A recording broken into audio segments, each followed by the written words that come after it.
Hey everyone, congratulations. We all made it to the 200th episode of the Theater Podcast. Can you believe this? Whether this is your first episode or your 200th, truly thank you for listening. This podcast would still not be here 200 episodes later without your support. It started out and still is a massive labor of love. And on my side, real quick, I want to acknowledge that the podcast probably wouldn't have gotten started without the help of original producer Jillian Hockman, my wonderful friend and tech guru Matthew Hendershot, and my number one listener and also amazingly wonderful friend Byron Jennings, who never fails to text me his always honest thoughts about the latest episode.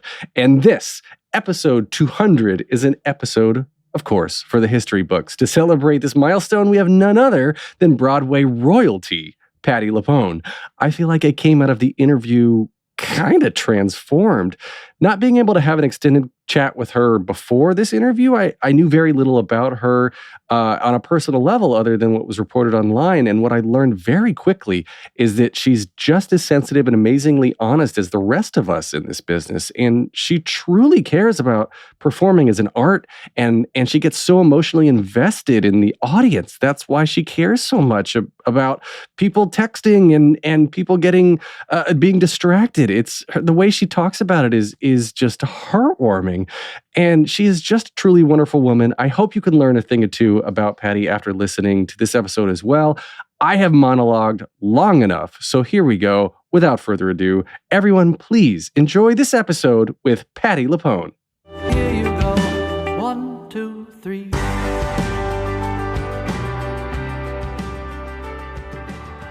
All right, everyone, strap yourselves in. Combined across the Emmys, Grammy, Olivier and Tony Awards, she has 14 nominations, resulting in 6 wins. You've, of course, seen her on stage in one of her 27 Broadway credits, but she also has a long and illustrious career across TV and film, with credits including some of my favorites: Driving Miss Daisy, Frasier, Will and Grace, Ugly Betty, 30 Rock, Glee, American Horror Story, Penny Dreadful, and of course, Life Goes On. She's a voiceover artist, a cabaret performer, a mom, and performs regularly with the New York Philharmonic, all of which mean you can find her singing across 22 albums. She can now be seen on Broadway in the revival of Company, and side note, trivia, was the first American to ever win an Olivier Award.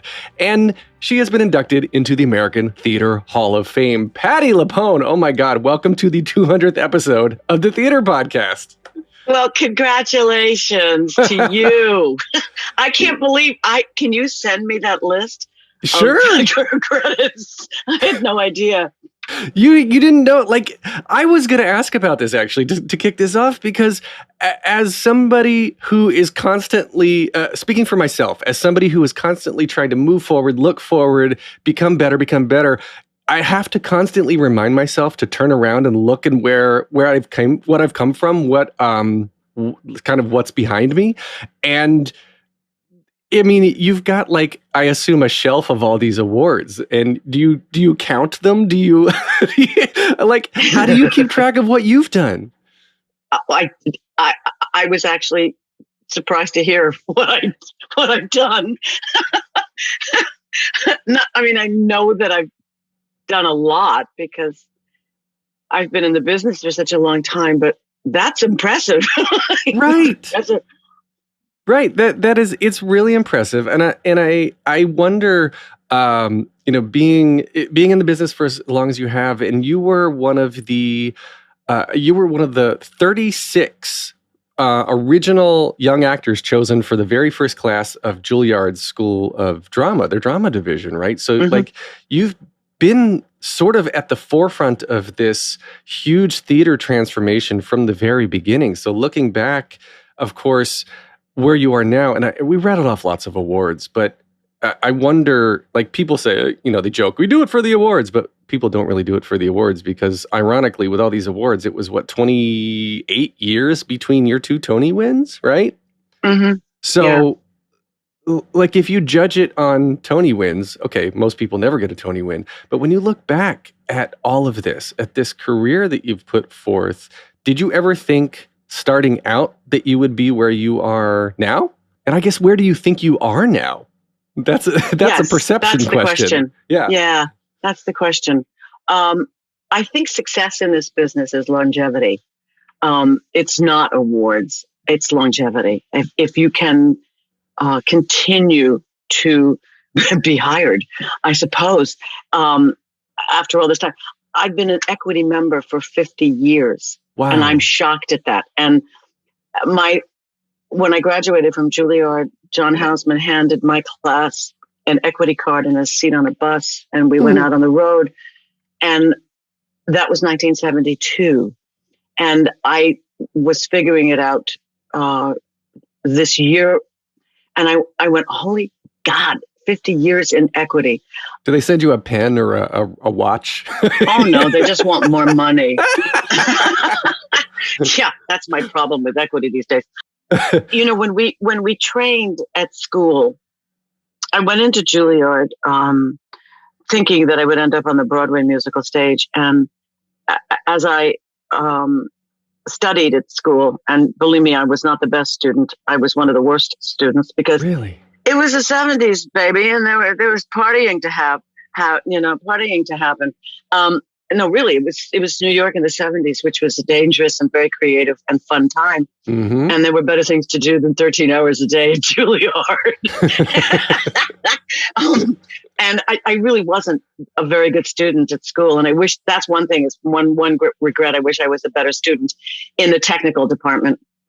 Because basically that's all we had at Juilliard. We did not have acting teachers until maybe our third year. I mean, they called them acting teachers, but it was so varied and confusing. But the technical department was so strong in voice and movement and speech.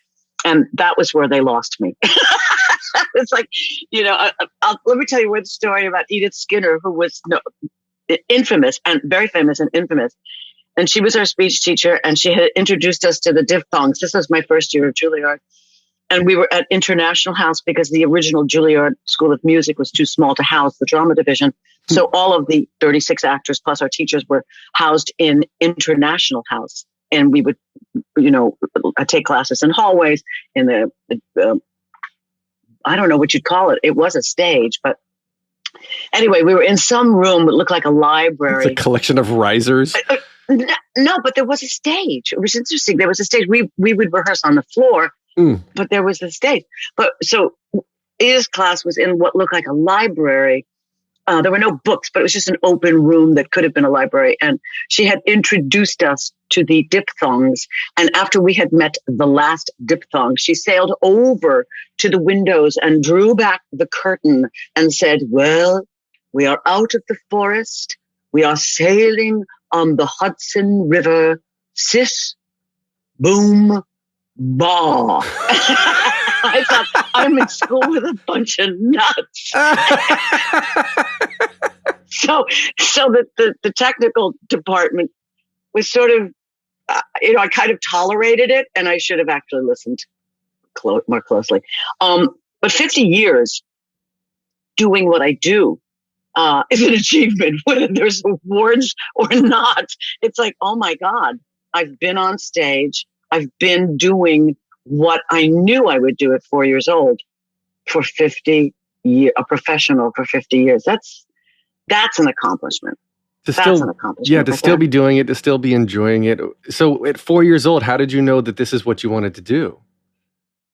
I fell in love with the audience. It was just something, and I can see this moment as if it was yesterday. I was tap dancing downstage, right? And I thought everybody in the audience was looking at me. Meantime, there was a whole line of kids, but I thought they were all looking at me. And there was something magical about an audience. And of course, I knew they were our parents, but there was something magical about seeing the joy on their faces. And I thought, okay, this is a really safe place to be. And this is a fun place to be. If I can look out and see people smiling, why not? I love that it was the audience that felt that got you to fall in love with theater, because there's so much of that other people maybe they don't consciously realize that that's what it is, but it's people ask me what did I miss when COVID was shut down? What am I looking forward to the most when theater comes back. And for me, as an audience member, it's going on this shared journey with a room full of strangers and feeling emotion that I don't normally get to feel. It's peeling back the layers and exploring more of myself. And I feel like on the flip side, right, when you're standing on stage, the chemically serotonin, dopamine, whatever's going on released in your brain that makes you feel so happy to be able to guide this room of strangers on this journey. For you to recognize that at 4 years old, I think is absolutely incredible. I was a precocious kid, getting in trouble a lot, but I did realize that very early on. I did. My mother used to, troop me out when we had guests to do my Marilyn Monroe imitation. Go figure how I even knew who Marilyn Monroe was at 3 years old, but I did, and I would do. They thought that was really cute. And there's actually, my mother and my father were not. My mother couldn't sing. My dad was a principal. He was an educator, and my mother was a housewife. There was no show business link in my immediate family, but there was showboating, I suppose. I guess you could call it showboating. And my mother would troop me out, and I would do this Marilyn Monroe imitation where I would drop a shirt off of my shoulder and expose my shoulder, and then I would do something with my lips, and that was my Marilyn Monroe imitation. And yeah, it was pretty crazy. That I love that though. You are, if I'm remembering correctly, grew up on the North Shore of Long Island and come from a big or an Italian family. Is it a big family? Mm-hmm. Yes, and it was a big family until my mother and father got divorced, and then it was a very acrimonious divorce. And then my mom sort of forbade us to see the LuPone side of the family, which is, she was a woman scorned, and it was unnecessary. But I don't see any of my LuPone relatives, and there's very few Patti relatives. So it's I'm without a family, actually, just my immediate family. Well, that's what I was asking, if it was a big family, because like a lot of kids who sort of get lost in the shuffle of a big family find a home on stage because of the audience looking and the audience attention that they're getting. So I wondered if that had anything to do with you falling into the path that you ultimately chose, right? No, it chose me. Mm. It chose me. It's the family, when the LuPones and the Pattis got together, were loud, but that nobody got lost. I don't think. I mean, the kids were relegated to the kids' table, and the kids went off and did their own thing when the adults were drinking and doing their thing. But no, at 4 years old, it chose me, and I recognize that.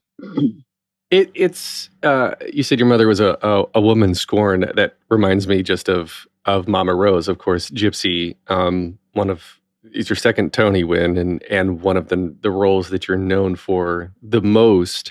And I've heard bits and pieces of this story over the years, but like, you did not want to play Mama Rose at all, right? Like, that was another thing where the role came to you over and over and over again. Yeah, I didn't understand it. I did it in high school. We had this when I was going to school, and I think it's kind of still true. Well, let me start from the beginning. We had a very strong music department from elementary school through high school. In the third grade, we were marched into the Ocean Avenue Elementary School, and there were two posters on tripods on the stage. I mean, they were huge. And the third grade was told to choose an instrument because it was an integral part of our education. And so I wanted to play the harp, but we had no harp. And Kathy McCusker, who was across the aisle from me, said cello. So I picked the cello. But we started to learn how to read music and play an instrument in the third grade, nice. Which was it was incredible.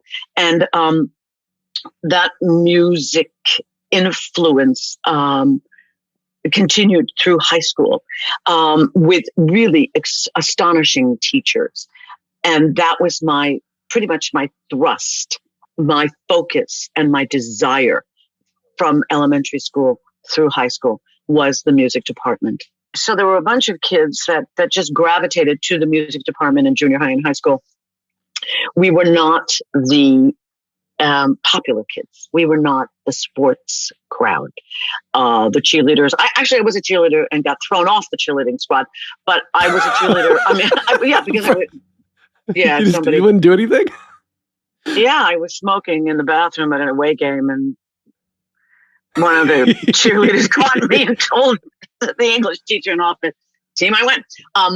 I was I was very rebellious in school, but there were those kids that gravitated and were passionate about music. When the school year was over, 3 of them continued this desire and formed the Patio Players and would put on great big Broadway musicals on Kathy Sheldon's patio. I joined them, and one of the musicals we did was Gypsy, and I played Louise. And I remember Kathy Sheldon and the dressing room scene in the second act, and she's yelling at me, and I'm going, what the hell is she talking about? I mean, I really didn't understand it because I didn't understand the play. It was complicated. It was something that was my little pea brain couldn't compute. And I remember looking at Kathy going, oh, I hate this woman. So Madame Rose was not, well, if you want to play Ado Annie and you don't think about Madame Rose, I wanted to play the second Bananas because they were the ones that got the laughs. Yeah. And they were the better parts. So you don't think about Madame Rose if Ado Annie is your desire. But a lot of people said to me, you should play Madame Rose. And there's a long story about Arthur and me. Arthur offered me a play. Jolson Sings Again. I had just come back from Sunset Boulevard and was just so emotionally eviscerated. And Robert Fox and I think Scott Rudin came up to my house to try to convince me to do this play. I read it and I thought, oh my God, everybody's just yelling at each other. And it was Arthur's take on, I believe, Jerome Robbins singing to the House Un-American Activities Committee. And I thought, no, this is not, I just need to heal. So I turned it down. Dan Sullivan was directing and it was going to Seattle Rep. And I just went, I can't do this. It showed up again and I turned it down, and I was shooting a film. I was shooting David Mamet's Heist in Montreal, and I got a telephone call from Arthur, who just proceeded to do what he was famous for. I was speechless. I was destroyed, emotionally destroyed. I was crying, hung up the phone, and I went, oh, what was that? Because I turned it down. He said I sunk his play, blah, blah, blah. And then I found out that I was banned from his work. I thought, why do these things happen to me? Vindictive. Just because I turned down a play. Well, yeah. And then when Wells Kaufman of the Ravinia Festival wanted to do Gypsy, I said, you're not going to be able to get the rights because I'm banned from Arthur's work. He said, you're banned from first class productions, but not concerts. And I went, oh, okay. And so I did it in Ravinia, and there was enough buzz around it that then there was talk about bringing it to Broadway, and I had to make the phone call to Arthur. And this is, I believe, when I was doing Sweeney, and something had shifted in him, and we proceeded. And then when I played it, I understood why people thought I should. It is a monster part. I mean, I remember when Boyd and I would come off stage in the first 20 minutes after the Groundsaver seemed exhausted and breathless. And I thought, I'm not going to make it. I'm not going to make it. I'm not going to make it. I mean, it's the energy that is required. It's not even the singing. It's the physical energy that is required to play that role is intense. But I got it. It offers the actor playing it every possible emotional feeling, for the lack of a better word. I mean, I would play it again. If somebody asked me, I would play that again. We're going to take a short break. Stay tuned for more of the episode.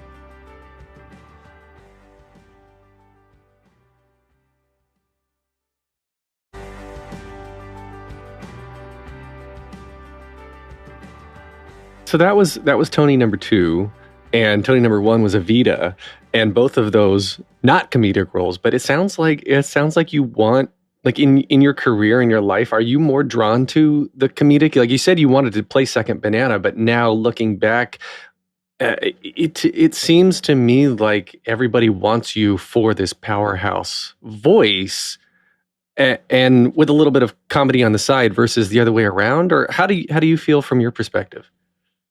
I'd like to know. My friend Jeff Richmond asked me, how come you're always cast as first ladies? And I went, yeah, I don't know. That's a question you got to ask those people. None of those roles were roles I desired. None of those roles I went after. I don't know. I think they must see my capacity. I do tend to want to make people laugh, but I'm also a melancholy baby. I'm the glass half empty as opposed to the glass half full. Always, my entire life, I've been the melancholy baby. And in school, I was cast in those roles, in the tragic roles, as well as the comedic roles. But so I was lucky that all of that was developed at school, and but I will squeeze a laugh out of anything. I remember being, patting myself on the back when I was able to squeeze a laugh out of the first act of Evita. I thought, oh my God, these people hate me. I got to make them laugh. I got to figure out how to make them laugh. And I did in the Yule, and I would come off stage going, yes, I made them laugh. There's something about laughter that is a release for an audience, and it just brings so much joy in a building. I remember leaving with the audience. They had no idea who I was because I was commuting up to Connecticut and driving myself when I did Anything Goes. And I would leave with the audience. I never took off my makeup, just got out of the red wig, threw on clothes, and went with the audience down into the Lincoln Center parking lot. And I would listen to the audience, and I would listen to them retell that old chestnut and laugh all over again. And every time we heard laughter during Anything Goes, it just filled my heart. There's just something about that release. We can all cry these days at the drop of a hat about everything that's going on. But to hear laughter these days, oh my God, I could cry just hearing the laugh. Yeah, there's always something wrong. And I wonder too, you had just said growing up, you're always the glass half empty person. I wonder if that's how or why you're more attracted to the comedy and why you love comedy more, because it internally for you, it's lifting you up. It's moving you forward, right? Yes, I think you're absolutely right. And I have black humor. There is nothing off limits. Well, do you, I guess, like you've sort of got this, I guess for people who don't really know you, and I even in like the short time you and I have just been talking right now, like you're a very sensitive person, you're a very real person, and I think you're incredibly wonderful. And people love to talk about the like, look at, she grabbed a phone, she's talking about the audience, she's doing, like, I understand why you get upset with the audience, because I was at American Utopia last night and someone next to me had their phone out and I almost smacked it out of their hand.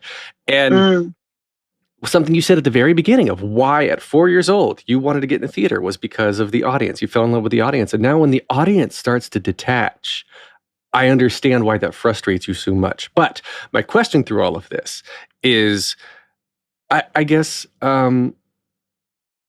do you just not, do you say what's on your mind? Do you care about having a filter, or is it just sort of like, I have to say what's inside. I have to get inside out so that I feel good about myself. If it's good, if it's bad.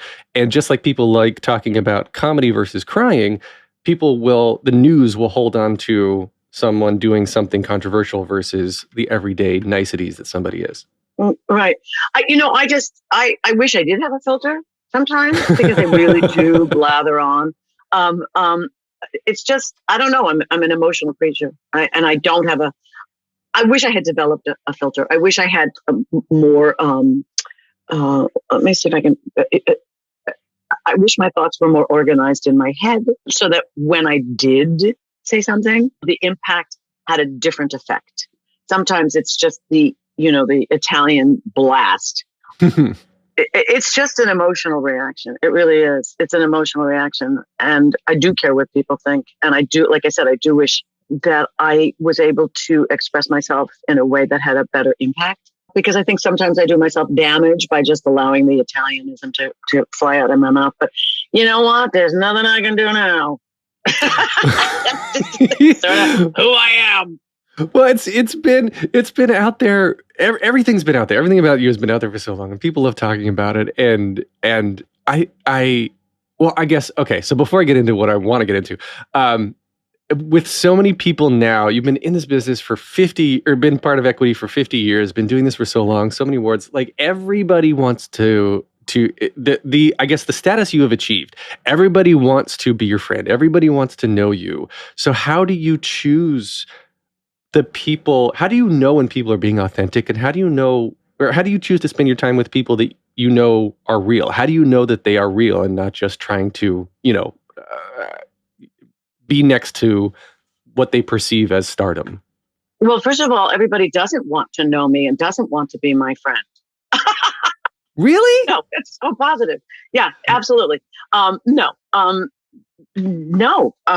As a matter of fact, someone came to the show the other night, and I know this person, and they didn't bother to get in touch with me that they were coming, or I haven't heard from them since. So, and I thought, okay, you know what? I went backstage to see you. I compliment you. I support you. I pay respect to you. What's the deal?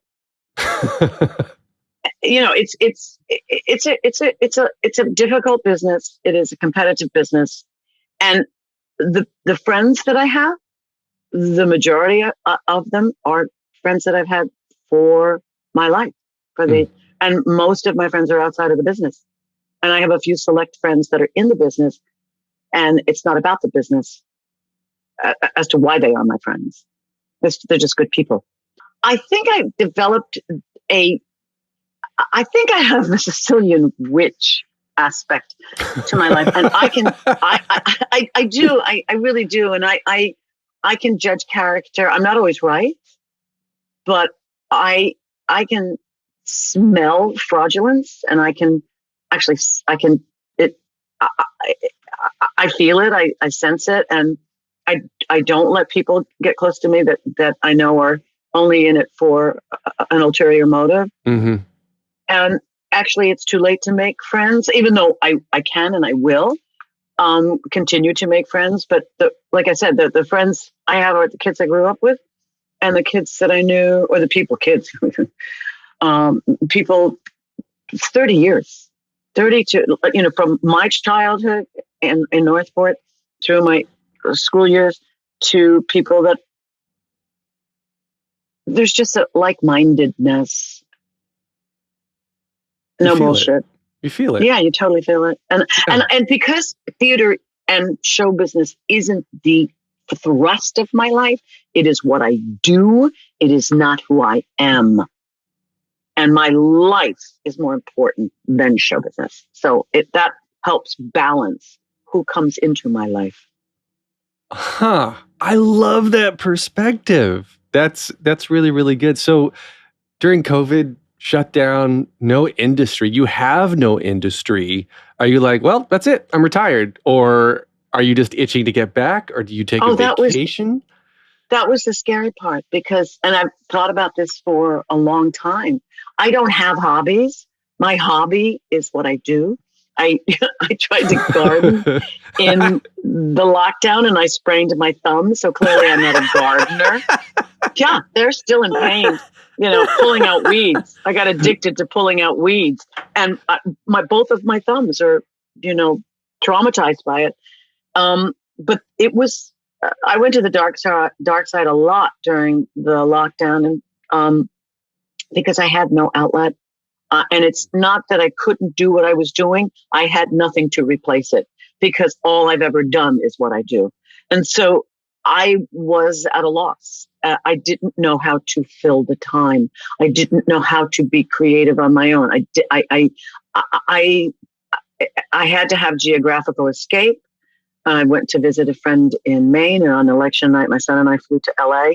Mm-hmm. It was going to be his 30th birthday, and I wanted to spend it. My husband, his father, would not get on any form of transportation where other people were involved. And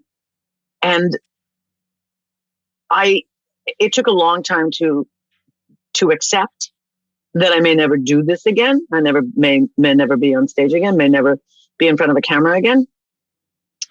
And then I realized, well, the time's flying today. So retirement didn't appear as scary the longer lockdown went on. And then I didn't know whether I wanted to return.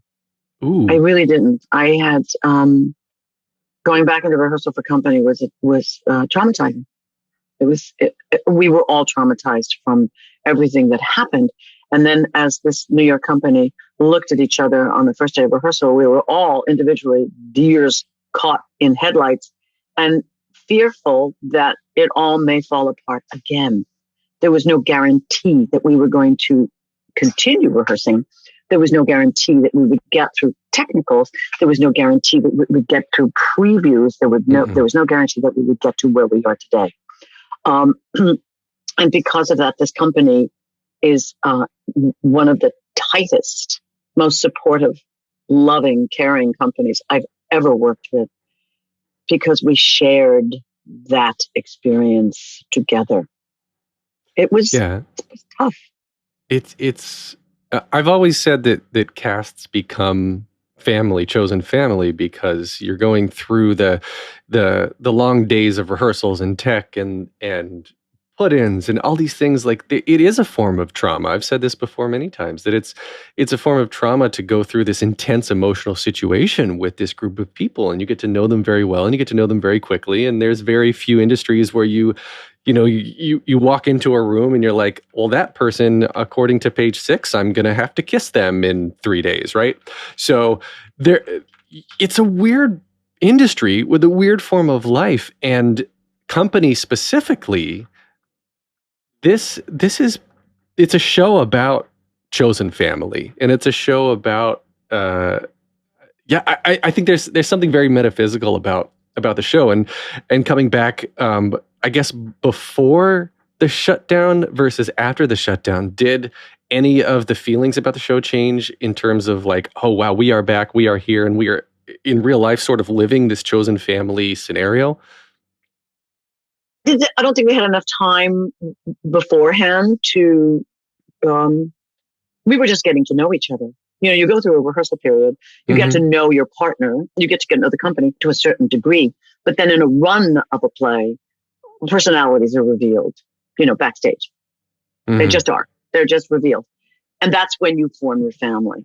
The repetitiveness of, every night showing up, doing the play. Hello, the wonderful, just atmosphere backstage of a community of people that have chosen to be there.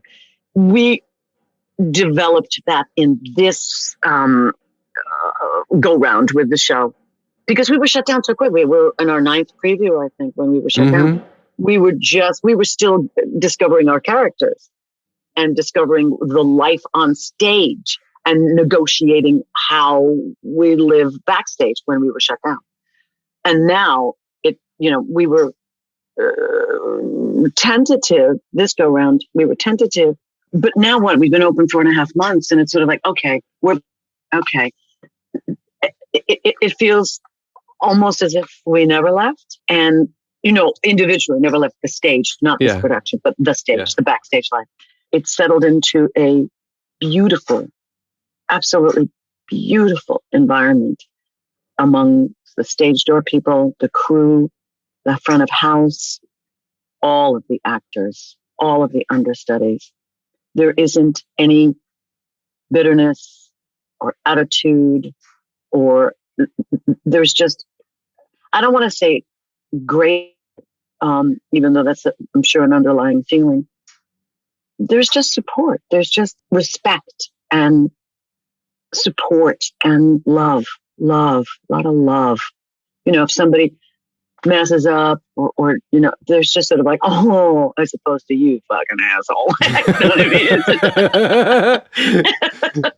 There's just, we and acceptance. That's I guess the word that I really need to put out there, that these will be lifelong buddies, this cast. Yeah. We will all be lifelong buddies. Yeah. We went through something together. Right. Well, that's what I guess I was getting at, is it is like on top of the normal emotional bonding that happens, you've got all of the COVID situation and almost opening and not coming back. And then right before opening, Sondheim passes away.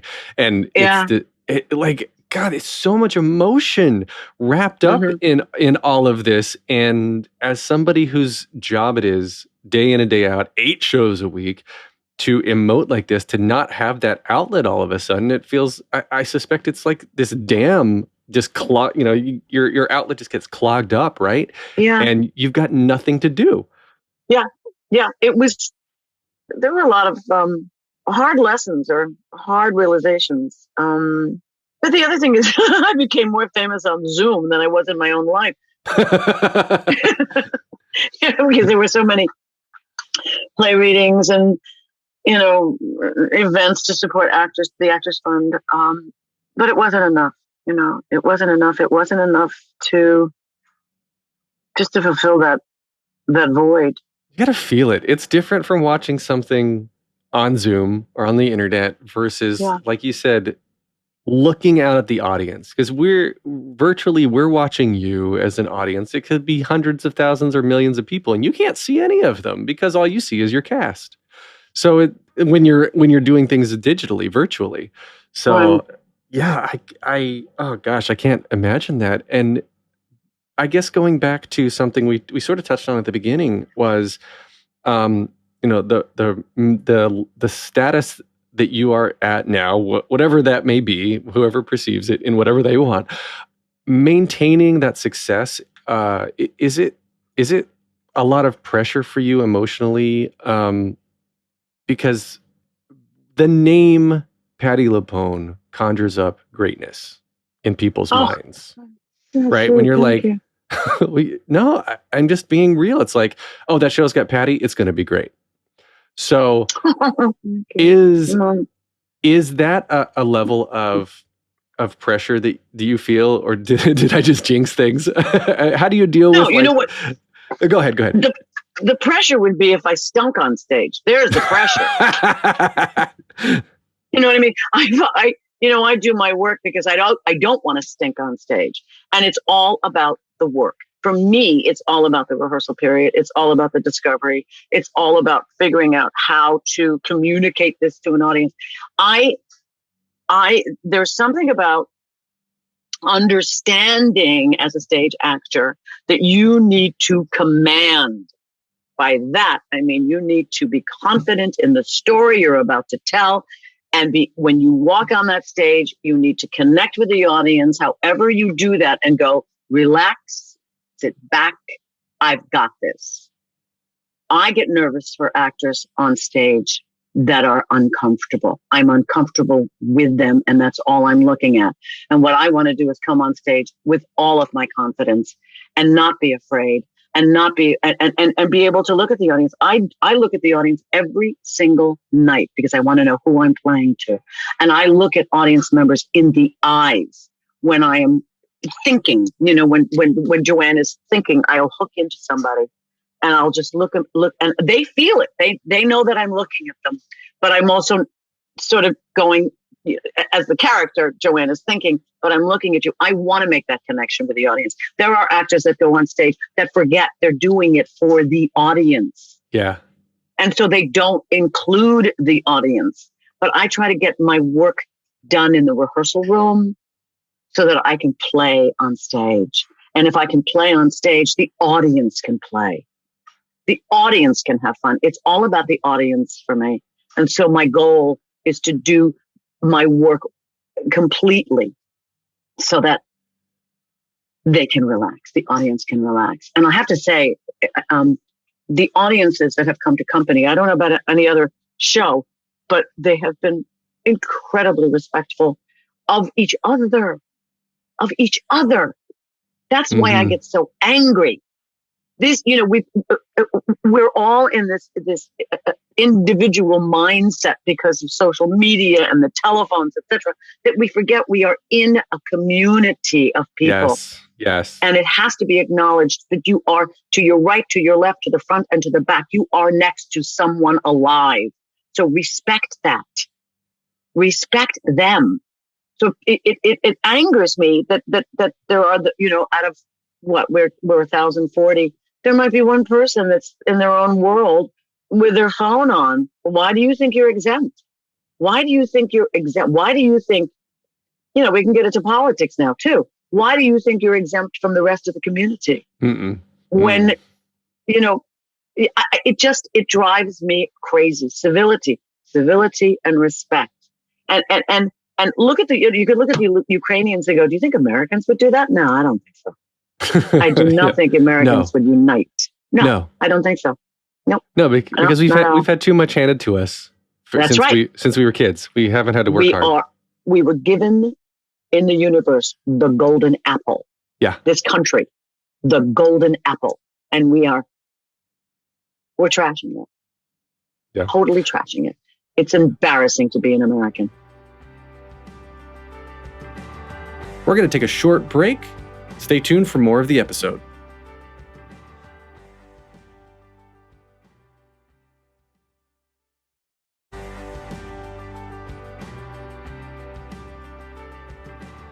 We'll wrap up here in a second, but I want to quickly touch on the Andrew Lloyd Webber Memorial Pool. The only thing that's missing is the police drawing at the bottom of it. After we filled up the pool, we went, damn, we should put the police drawing in the bottom. So let me see if I can recap the summary here. So you were supposed to do an Evita revival on the West End, right? Me? Yeah, the whole okay. Oh, maybe I'm telling the story wrong. That Glenn Close replaced you in a show on the West End, and then you and Andrew Lloyd Webber. There was the internet talks about this feud forever. Oh, Glenn Close? Yeah. Or Andrew Lloyd Webber? Andrew Lloyd Webber. Oh, because he fired me from Sunset Boulevard. Sunset Boulevard, that's what it was. Yeah. For Glenn, yeah, right. So the story well, there. See, here's the deal. That's really, and I don't think I'm the only actor that feels this, but when you do a dual production, you're setting up a competition.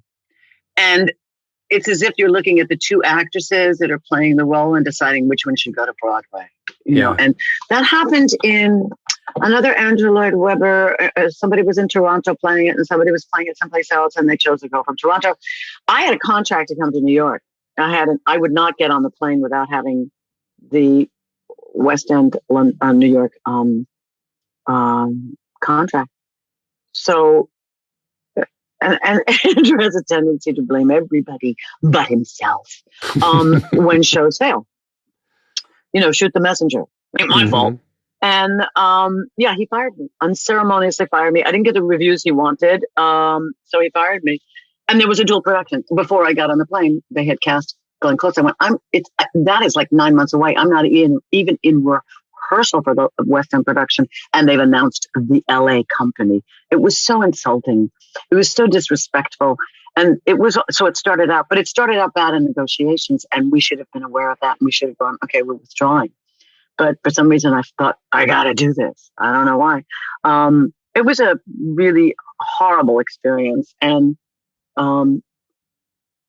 it wasn't a horrible experience on the West End when I was doing it there. It was the creation of trying to get me off the stage so they wouldn't have to pay my contract.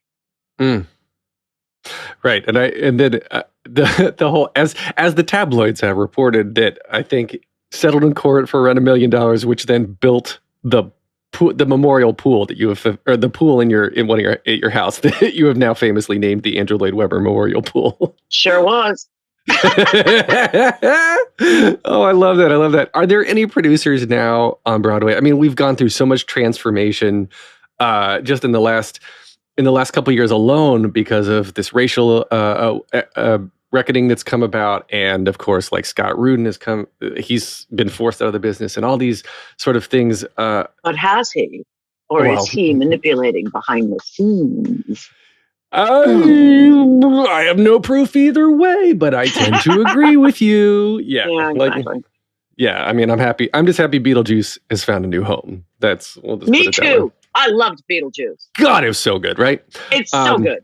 That Sophia and Caruso blew my mind. And Alex Brightman, I don't just anything Alex touches is amazing too. He's another one. Alex Brightman, Patti LuPone, those names right there. You guys need to do something together.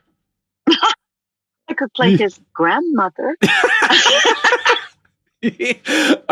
Would you? So my question was: are there any producers now? Is there any creative team that you like? No matter what the offer is, you're just like, I got to work with this person. I got to work with them because I know they're good. I think Lin-Manuel's team. I would love to work with. I'd love to work with Chris Harper again, David Stone. It's interesting because I don't know who the producers are anymore, really. Everything's so changed. I keep looking at Broadway thinking, oh, it's a combination of Las Vegas and Disneyland. Yeah, a bit. Yeah. But because of the American social media, you want to bring that back. That's what people expect. Because look at they need to be re-educated.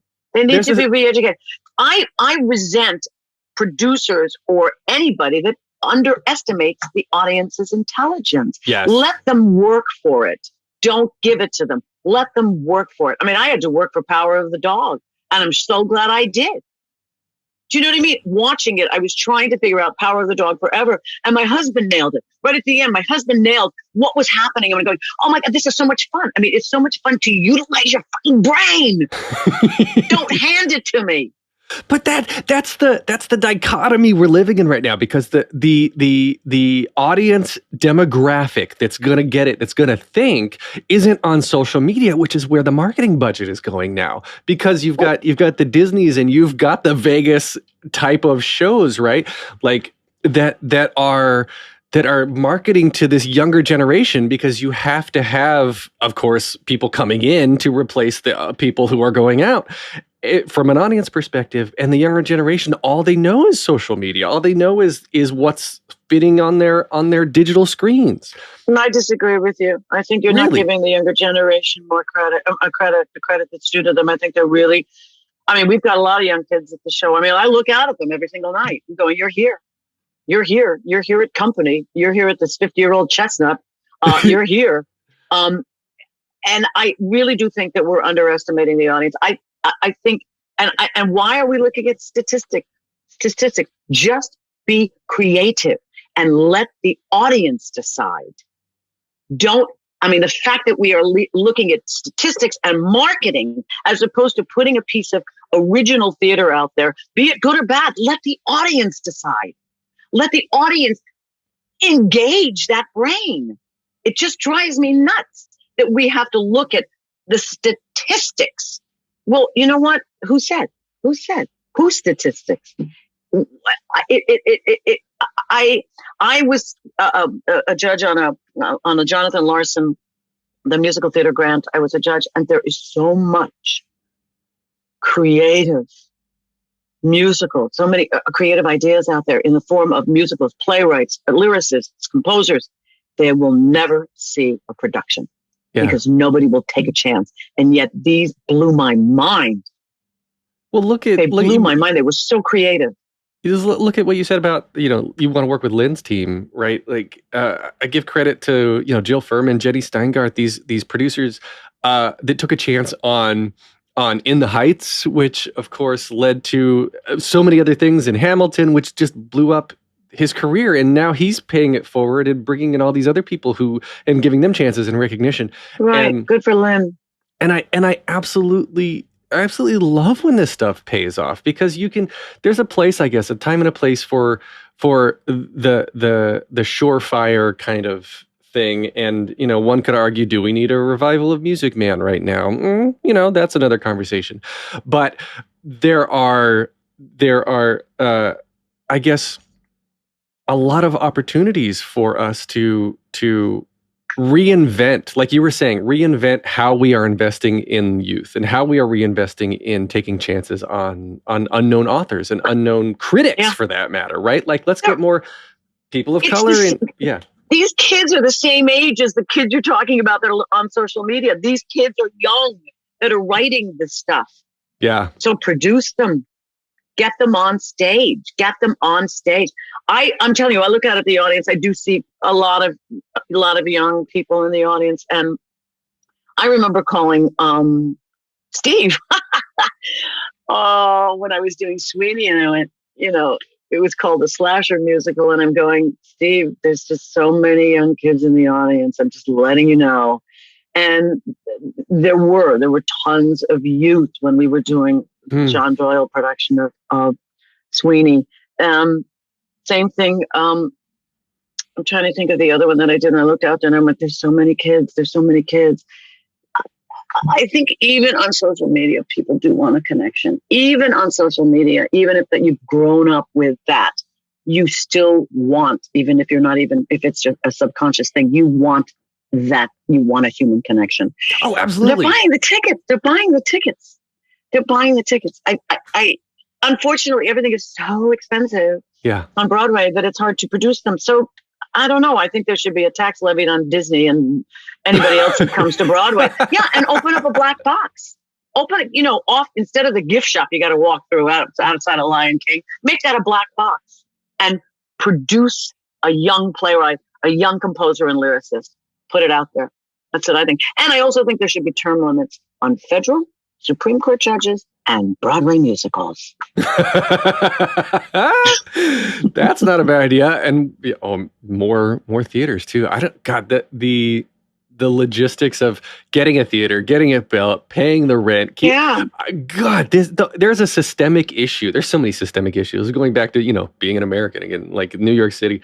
God, I agree with you that it is so hard. And you have people that especially when you're finding investors for a project, you can't just put something up. You have to find investors. And those investors basically are like, I know I'm going to lose this money because what is it? What's the statistic that like only 20 or 30% of productions recoup on Broadway or something? I just met some guy who was investing in Paradise Square and I went, why? That has nothing to do with Paradise Square.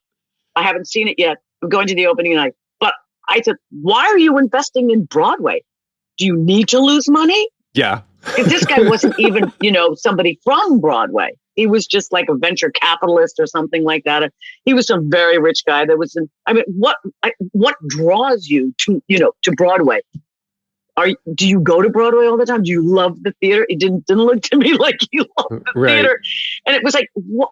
I really blurted. It came out of my mouth. I'm an investor in Paradise Square. I just went, like I said, please make this clear. It has nothing to do with Paradise Square. It's what is this guy doing investing in Broadway? It's a losing proposition. Right. It's tough, but when it pays off, it pays off. And I think that's the gamble, right? It's high risk, high reward. So but that's one play every decade. Yeah.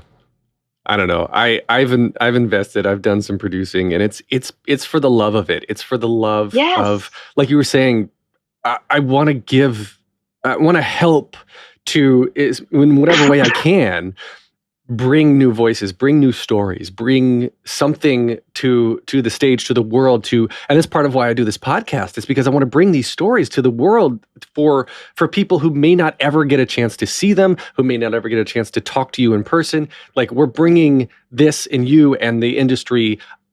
We're increasing accessibility. That's what I'm all about. And that's why I lay down some money every now and then.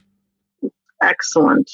I just, it's time for us to, I guess I suppose there's a time to listen and a time to lead. And I think it's probably the time to lead the creative community. Yeah, we need to definitely. And it's time to put those ideas out there and re-educate or educate an audience about what is happening in our world.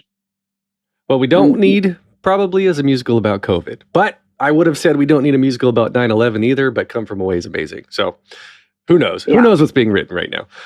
Is there a role that you like you've done so much and been offered so much, and is there a role that you still can do that you want to do that hasn't been offered yet? Yeah, well, a ton of them went by, in my youth. I wanted to do Ruth in Wonderful Town. I really wanted to play Ruth in Wonderful Town. Yeah, I don't think that way. I found that if I desired a role and didn't get it, it was incredibly disappointing. And, there were tears and there was like, what's wrong with me? Why do people hate me? And instead of going after a role now, what's more exciting and more surprising is what comes to me. Those are the roles I'm intended to play. I never thought I'd play Joanne. I never thought I'd play Nellie Lovett. And all of it, I think I'm going to die in the role of Joanne. I just keep playing Joanne. So it's just easier on my emotional health to not desire something and not go after something, but just wait. I mean, for instance, I'm in an Ari Aster movie and I'm shocked that I got the part. I'm shocked that I got to work with him. And how did that happen? It happened. And actually, when I was on the Zoom with Ari, I went, "Are you like a Broadway musical queen? How do you know me?" And you know how he knows me? He knows me from David Mamet's The Anarchist. Wow. And I went, you know what? This is why you do the things you do, because it leads you to the next. And it leads you in the right direction, the direction you're supposed to go. And that, to me, is a fulfillment of a career. That's beautiful. That is beautiful. Yeah. I love that. And so I think that is a great place to wrap up. And I'm going to ask you my 3 standard closing questions that I ask everybody. The first one, just very simply, is what motivates you? I don't know. Geez, getting up in the morning. I don't know. What motivates me? In what respect? In what respect motivation? What, to go to the theater? To live? To do what you do, to want to keep coming back. When you were saying, okay, so I'll quantify this. What motivates me is... Yeah, go ahead. What motivates me is the gift I have been given. That's what motivates me. Yeah. I love that. The gift I've been given. And what advice would you give to your younger self and younger people listening now, starting out down a similar path? Well, John Houseman said it to my entire class. Discipline, discipline, discipline. Don't go to Juilliard in New York in the 70s. Right before he threatened to cancel the entire class. Yeah, I would say study and discipline. I would say that I was not a good student. I'm surprised I got as far as I did. I really was not a good student. I would say discipline and to study. Really study the craft if that's what you want to do. I love that. All right. And then last question. This is super hard. If you could only see one show for the rest of your life, but you can see it as many times as you want, what would you see? Peter Brook's A Midsummer Night's Dream. That's the first response for that show. I like that. It's incredible. It has stayed with me since I think it was 1976. Wow. It was an extraordinary production. Before the pandemic, the show that I got the most with that answer was Sweeney, actually. And but who's Sweeney? John Doyle Sweeney? Al Prince's Sweeney? Any production, people love it. People love it. And then after COVID, I don't think anybody said it. I don't know what it is about, post-COVID. People want comedy. People want comedy. Slitting people's throats. All right. Well, you are on Twitter at Patti LuPone. You have a website, pattylupone.net, which, we didn't even get into your memoir. You have a book, which I think is amazing. You wrote a book a few years ago, so there's links to the book on your website. We'll have the link to the book in my show notes as well. And I didn't even touch on the full depth of your bio, so I'll link in the show notes to your full bio as well. Is there anything else I missed? Are you online anywhere else you want to plug? I'm barely online. I can barely, I didn't grow up with the computer. My son is so frustrated with my husband and me because he grew up with the computer. No, and you know what? I think it's not healthy to be on social media so much. I think we do lose sight of how we actually connect with human beings. Oh, absolutely. And it's just a mean, cruel place. There's been studies published that kids are losing the ability to maintain conversation. Because they just look at their phones, and that's where they get their dopamine release from likes and clicks and checks and hearts, right? I sound like an old person right now. Get off my lawn. So I totally feel that and agree with you that like conversation is becoming a lost art form. Like you don't need to use an app to meet people, but people don't know any other way anymore. So anyway, get off your phones, go see some live theater because, go see Company. That's a great show to go see right now. Oh, it's a laugh a minute. I love it. Oh my God. I saw just a quick plug when you got COVID. So you sound like you're better. I think I sucks that you got COVID. Love that Jen Samard got so much attention. Like she is phenomenally amazing. And I guess this is just one last question is working with Chris Sieber and Jen Samard, two of my absolute favorite people in the world. Like the three of you guys have to have so much fun. Oh, well, yeah. Yeah. The whole company. The whole company is extraordinary. The company of company. Yeah. Cool. Well, thank you so much. I know that you are selective in your interviews, and I could not think of a better guest for this 200th episode. Thank you so much. You're so sweet. I'm honored. Thank you. Thank you. Thank you. Thank you. Thank you all again for listening to episode 200. I still can't believe it, of the Theater Podcast. Thank you to Patti LuPone. You were such a wonderful, wonderful guest. As always, find me online on Instagram and Twitter at theater_podcast. I'm on facebook.com/official theater podcast. Leave a rating and a review wherever you're listening. Actually, you know what? I just started posting on TikTok. So find me on TikTok. I am the Theater Podcast on TikTok. How many times can I say TikTok? There you go. There's one more. Everybody, please have a wonderful, lovely day. There are so many openings on Broadway in April. Please try to see a show if you can. Support the arts, support your podcast community. And now here's to another 200 episodes. Take a deep breath, make the world a little colorful.